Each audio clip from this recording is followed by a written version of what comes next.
This video demonstrates the operation of the reverse osmosis membrane system used to desalinate brackish water in the Unit Operations Laboratory at Lafayette College. Reverse osmosis, also known as RO, is a separation process that utilizes a pressure gradient across a dense membrane to remove a solute from solution. Common application of RO membranes is for water desalination. Throughout the experiment, operators are expected to wear proper PPE, including long pants, safety glasses or goggles, closed-toed shoes, lab coats, and gloves. Firstly, ensure that V2, V4, V6, V8, and V13 are closed to prevent fluid from escaping the system. Open V1, V3, V5, V11, and V12 to allow fluid to properly flow through the system. To prepare a salt solution, measure out the desired mass of salts and use the garden hose adjacent to the membrane setup to add water to the mixing tank T2. Once a salt solution has been prepared, pump it from T2 into the larger tank T1 using the submersible pump. Before plugging in this pump, ensure that the electrical cord is dry to avoid electrical shock. Fill T1 to the desired level, monitoring Li1 to avoid overfill. If loss of containment does occur during this experiment, clean up this spill. Next, perform the pre-startup procedure to remove air from the system before operation of the membrane. To begin this procedure, open the air bleed valve V7. Ensure that the hose connected to V7 is placed in a waste bucket. Before starting the pump, it is important to understand the safety hazards associated with its operation. Located around the system are several blast shields.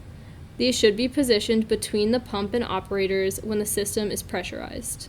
To limit the pressure to a safe operating range for the system, there are a number of emergency pressure controls in place. PS1 will automatically shut off the pump if the pressure exceeds 600 psi.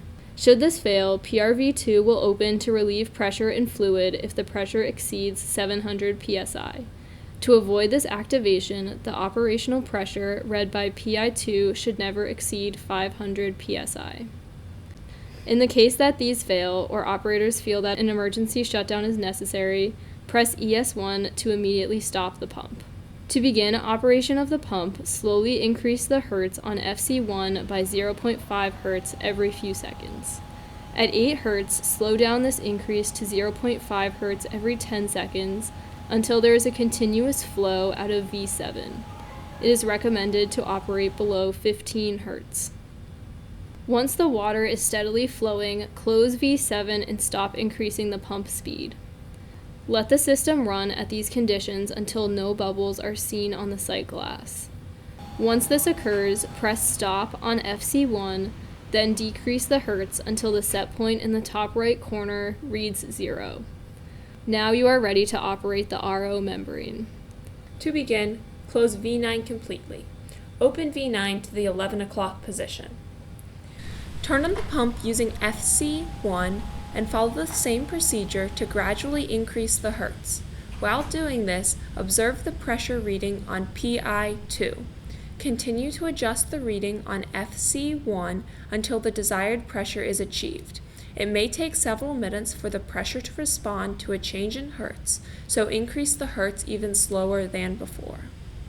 If the reading on FC1 has reached 15 hertz and the desired pressure has not been achieved, turn off the pump and return the set point to 0 hertz. Close V9 completely and then reopen it to a position that is slightly more closed than previously. This will increase the pressure of the system. Again, turn on FC1 and increase the hertz value slowly until the desired pressure is achieved.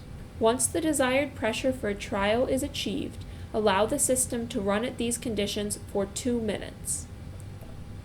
Then, open V13 while closing V11 to collect the retentate sample.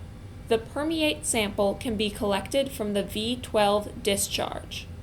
After the sample has been collected, reopen V11 and close V13. Once the concentration and volumetric flow rates of the sample are determined, they should be poured back into T1 through V1 for recycling. In addition, any permeate collected in the plastic bucket should be recycled throughout the experiment.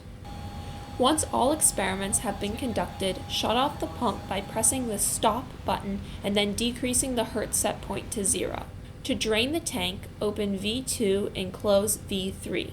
If any spills occur during the experiment, ensure that excess water has been cleaned up.